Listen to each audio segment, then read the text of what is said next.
Okay, so prior to lockdown, well, and still now, single mum, living in Mansfield, working in Nottingham Trent University in the city. So my days were long. I would take my son to nursery, drop him off for opening at 7:30, jump on the pronto. Nice bus journey into Nottingham. Could take 40 minutes, could take an hour and a half, who knows. Do my work day and then come home. Used to pick Seb up around, well, hopefully before 6 o'clock, because that's when nursery shut. And then it was back home and doing the mum job, and eventually have some time to myself, usually about 9 o'clock, which usually meant watching my eyelids by about 9:15. So that was pretty much my life. Probably started becoming aware of it probably February, end of February time. I was sitting in committees dealing with international matters, and we were talking about the impact of COVID and looking at the trends, looking at the data, thinking when it was going to hit the UK. By that point, we'd already got some international students that were expressing concerns and that they wanted to go home, and how would we support them in going home, and how would we support them in their studies. And then for me, I think it really suddenly started hitting. I think something like March the 16th rings a bell. I was going down to London that day to do a course approval, so got the train into Nottingham, got on the Nottingham to St Pancras train at something like 7:10, and there was me and two colleagues, and that was it in our carriage. And it's like, okay, this is a little bit strange. We get to London just after 9, get on the underground. You could sit down on the tube. Again, this is really weird, and it was just eerily silent around London. There weren't many people. There was the odd bit of traffic, but nothing usual. And we did the course approval.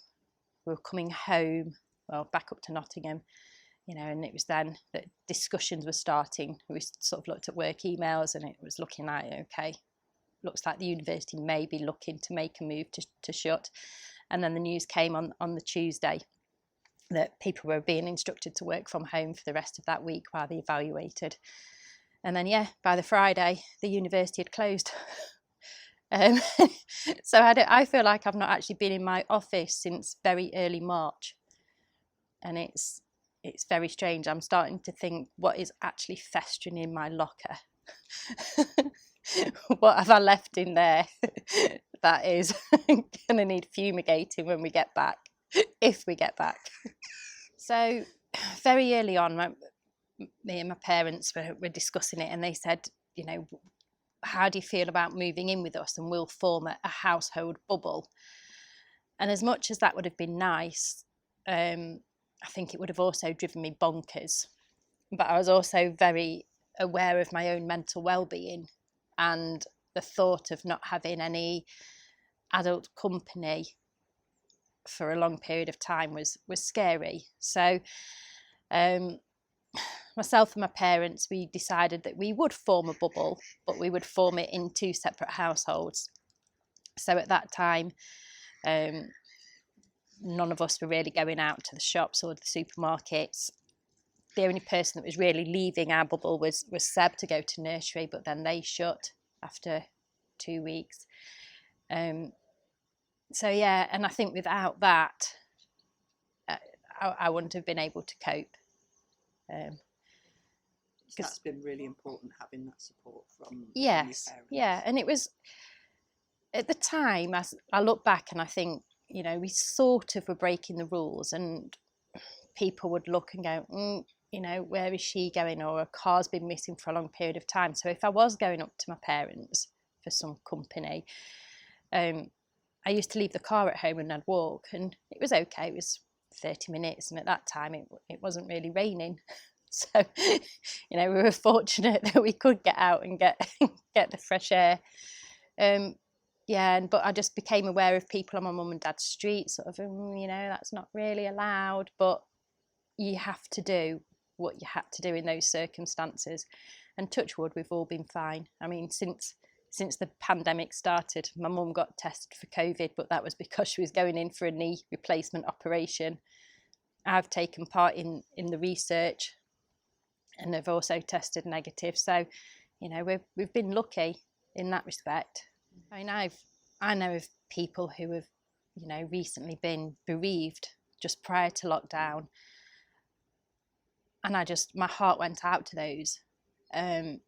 Not only are they dealing with their own grief and coming to terms with the loss of a loved one, but now they're being told that they can't necessarily see others, and how that has worked out for people. It's hard, isn't it? It's really hard. So, Yeah, I have to say, all sense of rules and normal parenting sort of went out of the window quite often, and I'd have those I'm failing as a mum here moments, but again, I just had to do what I had to do. I would set the alarm for 6. I'd get myself looking relatively presentable and get logged on the computer for past and try and do a bit of work while the child was either still asleep or watching some sort of CBeebies thing upstairs. He'd eventually decide he wanted some breakfast. He's a bit like a teenager, actually. He's 3 going on 13, I think. He'd eventually come downstairs around 8:30, have breakfast. And he was, to be fair to him, he was brilliant at entertaining himself. And he just used to get on with it. But having said that, work were brilliant as well. They were really supportive. So yes, I was logged on by 6:30, but I was able to sort of switch off the computer 1:30, 2:00, and just call it a day. And people in the institution knew that there were people working all sorts of balmy, flexible hours, people working weekends, people working evenings. But there was a real sort of feeling that you weren't just alone at those times in the morning. I can't see us ever going back to the normal Monday to Friday 9 to 5 or whatever in an office at all. I think in my line of work we've proved that we don't have to be there, and I think the university will probably make a move so that staff are working more at home than they are actually physically on campus. How it's going to look for the whole of the education sector, I think there'll be definitely a lot more online blended type learning. I mean, what it has made us do is become really good technical experts in a very short space of time. I feel I've got a better work-life balance now. You know, I drop him off at nursery now at 8:00 instead of 7:30. I'm picking him up at 4:30, 5 rather than 5:30, 6. I don't feel those inherent pressures to be somewhere at a particular time because nursery's 5 minutes drive away. It's funny really because when nursery shut and he was at home for, gosh, it must have been nearly 2 months, maybe more. And when nursery sent the emails around to say that they were going to reopen and who would like to send their child back, it was a no-brainer for me. I was like, yes. quick. Yeah. Knocking the door down. Because he needed it. The nursery can do a lot more with children than I could. Even if I was a stop-at-home mum when I wasn't working, I wouldn't do the things that they do. And I'm not one for getting paints out and stuff. And Play-Doh just makes me shudder because they start mixing the colours, and it's no good for people with OCD. So they open, they said he could come back on Tuesday, is his first day, and I was a bit apprehensive. It was a bit like taking him to nursery for the first time ever, and we pulled up and we followed the new routine, and he went in like we'd just had a weekend, and there's me, eyes filling up with tears, thinking, oh gosh, this is awful, I'm not going to see him. And he just walked in, bye mummy. I was like, oh, Cheers, son. I think what they decided to do was put them in bubbles, and that those bubbles wouldn't mix. So they changed where each bubble was eating, and they changed what bathrooms they used, and they're really good at things like washing their hands, and they do go outside and play. Were you worried from a COVID point of view about him going back? Not really. I was probably more concerned that he would pick something up and pass it on to me or my parents. I think, looking at the research, looking at the data, children are pretty good at recovering if they do get it. But yeah, my concern really was, don't infect the bubble, Seb. Don't infect our social bubble. Yeah. You mentioned that your mum had a NEOP. Was that through COVID and lockdown? No, so she was due to have it back in sort of probably about a year ago now, but it got cancelled because ironically they needed to clear the wards in case of a flu pandemic. So and then it was scheduled for end of March, and then obviously it got cancelled because of COVID, and then she just got the call, and sort of end of April, early May, saying, will you, can we do your NEOP? And she was like, yes. So yeah, it was third time lucky for my mum and the knee replacement. So yeah, we've sort of gone through that. That was a strange time for her. Sort of Dad dropped her off at the hospital, and in she went. How with long a bad was she in knee. for? 2 nights. Yeah, so not long at all. Was it weird not being able to see her? Yeah, a little bit. And she was in the Marlborough Hospital, sort of Chesterfield way, as well. So. And sort of how we move forward. Do you fear for the future in terms of work, or do you feel quite confident about that? I think there's always that nagging thought at everyone's back of their heads that, how secure is my job? But sort of in my experiences over the last couple of years have taught me that there's no point worrying about things that you've got no control over. And I just need to make sure that I keep doing the best job that I can do, and let fate take its turn.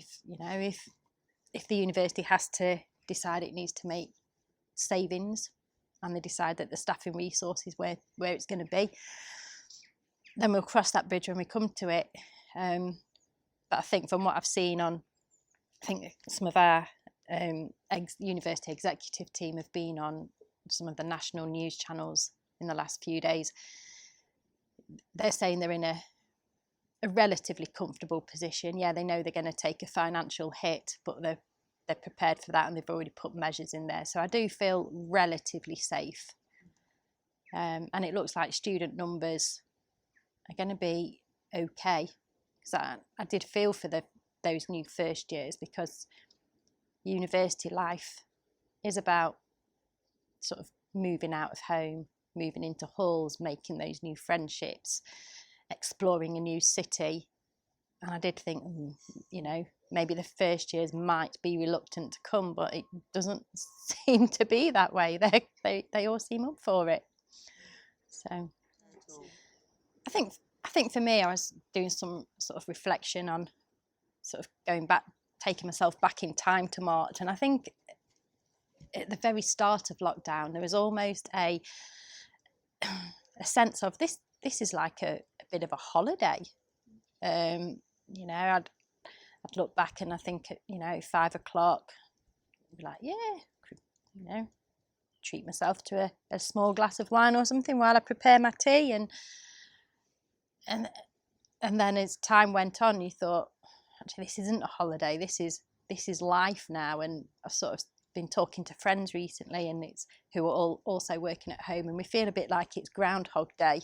In fact, we don't really call it working from home anymore. It's living at work. It just it's taken over. I'm now frantically thinking about how I can reconfigure my attic room into an office, because I'm permanent base. Yeah, because I'm just sick of looking at the computer screen and post-it notes and stuff that are now scattered all over the dining table. So yeah, I think this is the new normal, and it's going to take some getting used to and adjusting to, and perhaps some capital investment in homes. But I think in the long term, for me, not having to do that hour commute every day there and back will be a blessing. Have you been able to catch up with friends now things have relaxed a little bit? Yeah, I've started seeing a few. You know, the odd trip to the pub, which is a bit weird. Sort of don't quite know where to go or where to stand, and which way in to go and which way out to come. Do I need my mask in here? I think, you know, people have just got to use their common sense. If there's nobody there, it's okay. You know, now people can wear a mask in Tesco. It's like it's a free for all, isn't it?